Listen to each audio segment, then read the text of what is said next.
if he suddenly quiet stopped everything? This isn't just a mood swing, it might already be a decision. Too many women misread silence. You assume he's busy, tired, or just in his head. But here's the truth.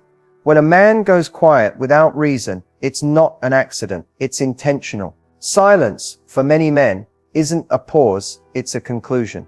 Now, I want to be crystal clear. I'm not talking about short-term space or a bad day. I'm talking about a sudden, extended silence that feels hollow, detached, and cold. That's when something beneath the surface has shifted, and you're no longer part of his future plan. In this video, we're going to break down the unspoken meaning behind that silence. You'll learn how to identify the exact moment he emotionally detaches, and more importantly, what you need to do immediately after. Because here's the brutal truth. If he's gone silent, he's not unsure, he's decided. You just haven't caught up to his decision yet. So before you send another text, apologize for something you didn't even do, or start questioning your worth, pause. This silence is a message, and it's screaming louder than words ever could. If you're tired of second guessing and chasing answers he won't give, you're exactly where you need to be. We're not just going to decode his behavior, we're going to empower your response. Let's begin. Let's clear something up. Silence and emotional withdrawal are not the same thing. One is temporary and repairable. The other is often the beginning of the end. So how do you tell the difference? Sometimes a man goes quiet for normal, human reasons. Stress, exhaustion, mental overload. In this case, he still cares, but doesn't yet know how to articulate what he's feeling. He may come off distant, but you'll still feel some effort. A check-in text, a quick hug, a glance that says, "I'm just dealing with something." That's silence. But emotional withdrawal is much colder and more dangerous. It's not just a quiet phase. It's a slow fade out. He stops sharing, stops listening, stops connecting. You start to feel like you're intruding just by being around him. Here's the key difference. Silence is about what's happening in his life. Emotional withdrawal is about what's happening in his heart. When a man emotionally checks out, he's no longer invested in the outcome of the relationship. He doesn't argue, not because he's calm, but because he no longer cares enough to fix things. He's physically present, but emotionally absent. And it's not just one day, it's a pattern. You'll feel it in how he looks at you, or doesn't, how he stops asking questions, how he avoids eye contact. You'll feel like you're constantly reaching out while he's retreating deeper into himself, without explanation. Here's the most painful part. He may already be grieving the relationship, while you're still trying to save it.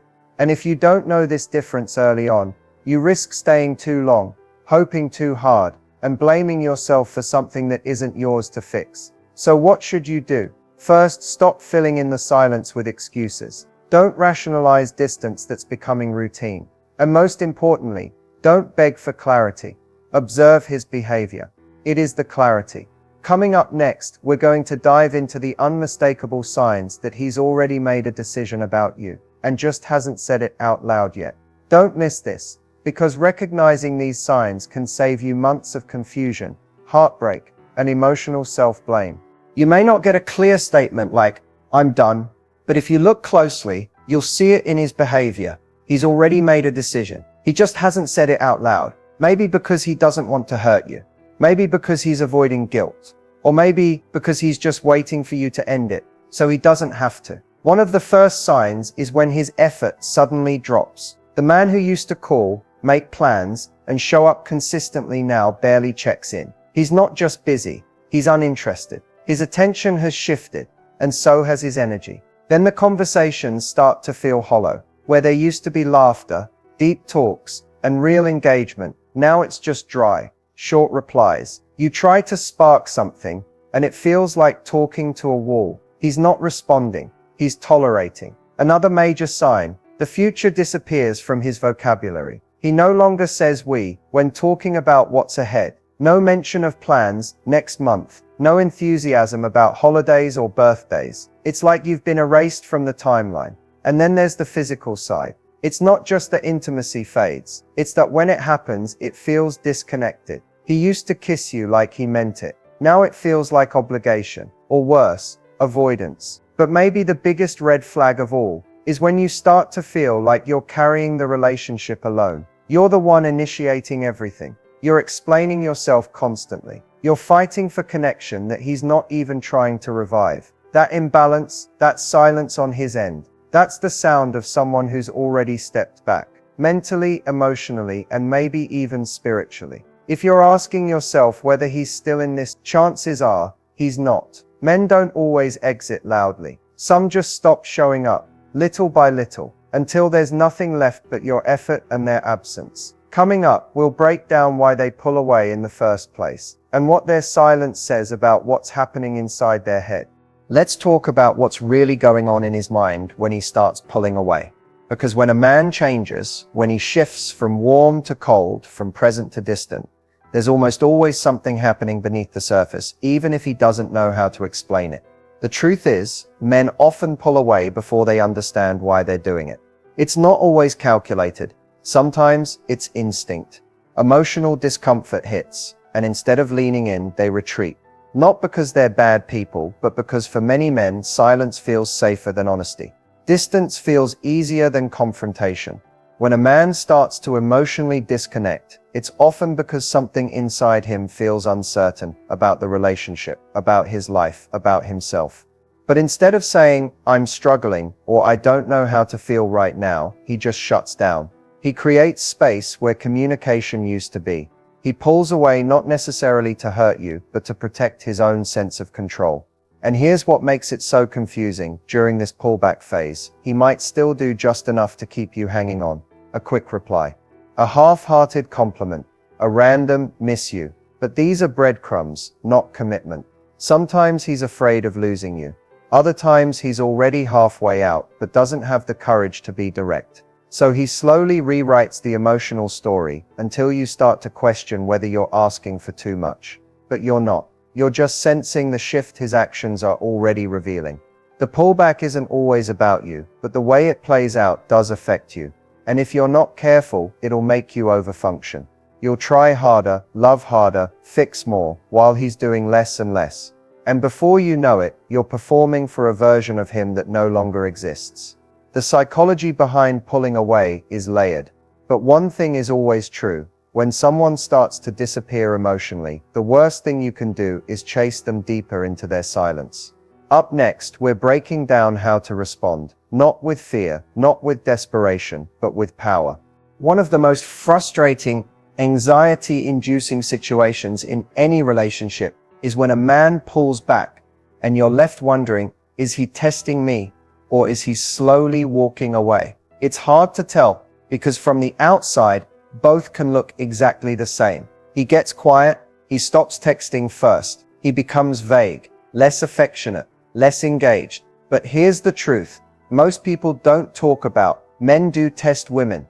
Emotionally, not out of cruelty, but out of fear, confusion, or emotional immaturity. Sometimes he's unsure about the relationship, so he pulls back to see what you'll do. Will you chase him? Will you collapse? Will you hold your ground? In his mind, this distance becomes a distorted way of measuring your value, your reaction, your patience. He doesn't always realize he's doing it, but the test is real. And unfortunately, it's rarely fair. But there's another possibility. He's not testing you. He's already checked out.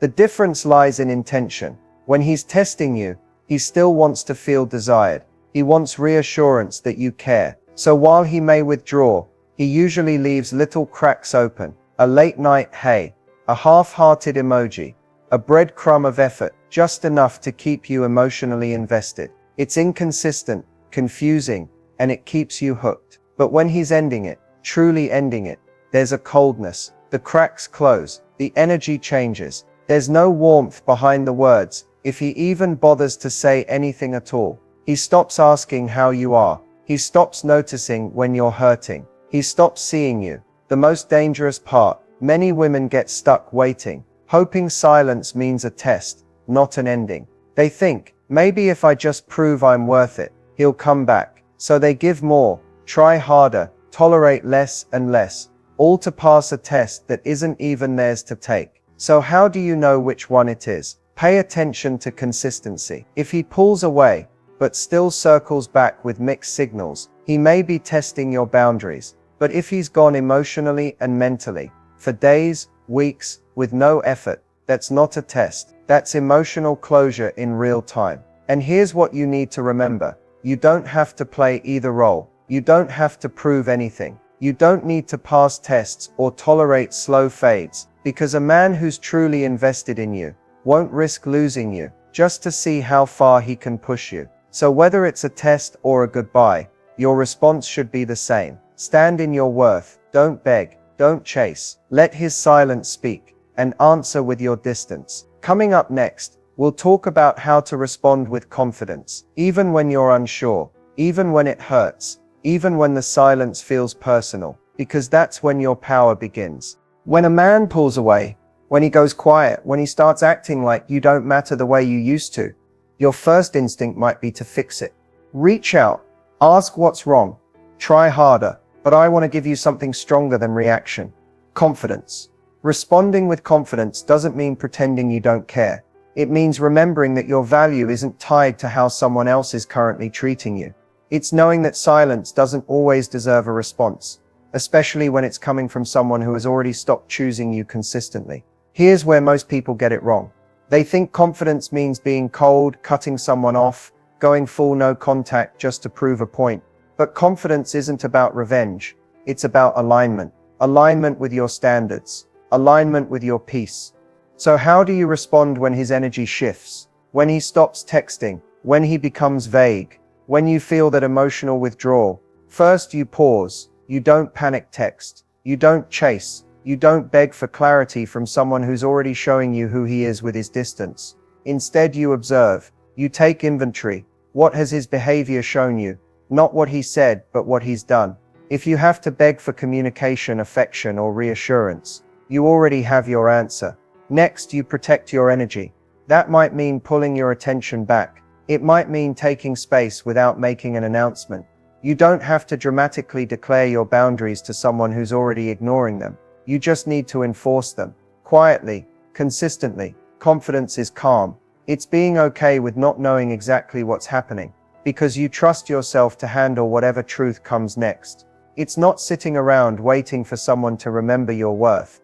It's living in that worth even when they don't see it. You shift your focus back to you, back to the version of yourself you were before the confusion, before the emotional exhaustion. You pour into your own peace. You show up for your life not to make him notice, but because you deserve presence, especially your own.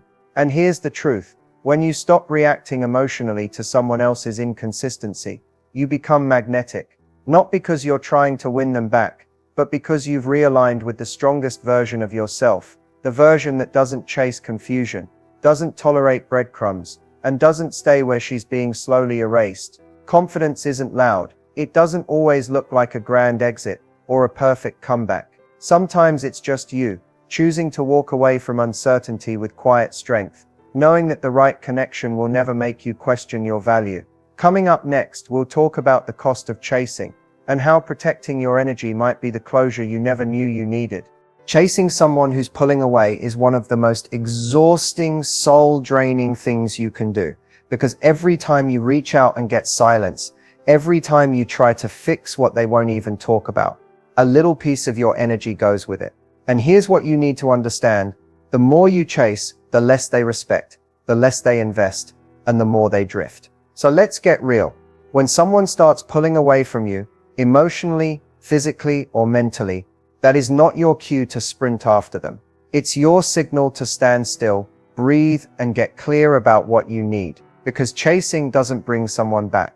It only tells them you're willing to abandon yourself just to hold on to them. And that's not love. That's survival mode, disguised as loyalty. When you chase someone's attention, you start adjusting your behavior to their inconsistency. You text even though they've gone quiet. You over-explain, over-give, over-function. You shrink yourself just to keep them comfortable. And all that does is teach them that your boundaries are flexible, that your value is negotiable. But here's the truth. Someone who wants to be with you won't require that level of effort just to stay connected. The right person doesn't need to be convinced. They show up because they want to, not because you begged, reminded, or sacrificed your peace to keep them interested. Protecting your energy means letting people go when they show you they're unsure. It means choosing not to fight for someone who isn't even showing up to the battlefield. It's not about being cold, it's about being clear. It's not revenge, it's self-respect. Sometimes the most powerful thing you can say is nothing. No long paragraphs, no explanations, just distance, just silence. Not to manipulate, but to reclaim the space where your peace was once drowning in anxiety. When you stop chasing, you create space for the truth to reveal itself. If someone values you, they will notice your absence and step back in with clarity. If they don't, they'll stay gone. And that will hurt, yes, but it will also free you. Protecting your energy is an act of emotional maturity. It's deciding that no connection is worth losing yourself over, that no person is worth the constant guessing, doubting, and waiting, that you are not available for relationships that drain you more than they fill you. So the next time you feel the urge to fix the silence, to reach out one more time, to prove your worth, stop, sit with that urge, and remind yourself, if I have to chase it, it's already running away. Coming up, we'll talk about closure, and why sometimes the silence is the answer you've been trying not to hear. Closure is something we all crave. We want the final conversation, the full explanation, the moment where it all finally makes sense. But the hard truth is, you don't always get that kind of closure from the person who hurt you. Sometimes, what you get instead is silence. And as painful as it feels, that silence is your answer. When someone ghosts you, pulls away with no explanation, slowly fades without saying what changed, that's not confusion. That's a choice. A choice not to communicate. A choice not to give you clarity. And while that may feel cruel, it's also revealing. Their silence is showing you exactly who they are, how they deal with discomfort, conflict, and emotional responsibility. It might not be the closure you wanted, but it's the closure you need. Because here's the truth. Someone who truly cared about your heart wouldn't leave you hanging in that emotional limbo. They wouldn't disappear and expect you to just figure it out. So when they choose silence, what they're actually saying is, I'm not going to be the person you hoped I was. And as painful as that is, that's closure. Closure doesn't always come in words. Sometimes it comes in the way they stop showing up. Sometimes it's the unanswered messages, the ignored calls, the way they move on like you never mattered. That silence is them removing themselves from your life, and that is their final message. So now the question becomes, how do you accept closure that was never given but forced? You stop waiting. You stop rereading the last message hoping for a clue. You stop spinning in circles trying to figure out what you did wrong. And instead, you tell yourself the truth. They left because they wanted to. And they stayed silent because that was easier than being honest. You don't need to understand their silence to move forward. You only need to understand your worth. Closure is not about what they say. It's about what you decide. You decide the relationship is over. You decide to stop chasing clarity that isn't coming. You decide that your peace is more important than an explanation that wouldn't change the outcome anyway. Their silence might feel like a wound right now, but in time, it becomes a boundary, one that protects you from reopening a door that was never meant to stay open. So let that silence be enough. Let it be the period at the end of a chapter that no longer deserves another rewrite. And when your mind wants to go back and reread every line, remind yourself the story's already told. Coming up next, we're wrapping everything up with the final truth, the real empowerment, how to take everything you've learned and walk away with clarity, strength, and self-respect. If you've made it this far, I want to say something important, not just as a reminder, but as a truth. You need to carry with you. You were never too much. You were never too emotional.